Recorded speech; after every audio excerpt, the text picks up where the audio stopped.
নিশিরাতে জেগে দেখি গাছের ডালে কাক, শালা আমি তো অবাক। চোর ঢুকেছে ঘরের ভেতর, দরজা ছিল ফাঁক, শালা আমি তো অবাক।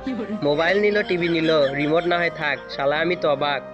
পাচ্ছে যা তা নিচ্ছে ভরে, দুই হাতের মুঠোয় করে, চোরটা তো নির্বাক, শালা আমি তো অবাক। সব মালামাল বস্তা ভরে, চোর পালালো চুরি করে, যাক না চলে যাক, শালা আমি তো অবাক। মধ্যরাতের অন্ধকারে কুত্তা ডাকে জোরে জোরে, শিয়ালরা দেয় হাঁক, শালা আমি তো অবাক।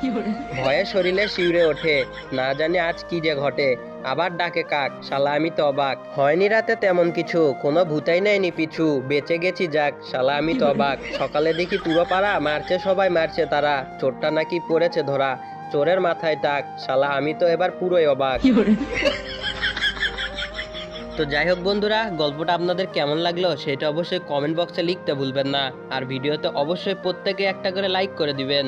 আর আজকের ভিডিওটা এই পর্যন্তই। ভালো থাকবেন এবং ভালো রাখবেন আপনার চারিপাশ। আল্লাহ হাফেজ।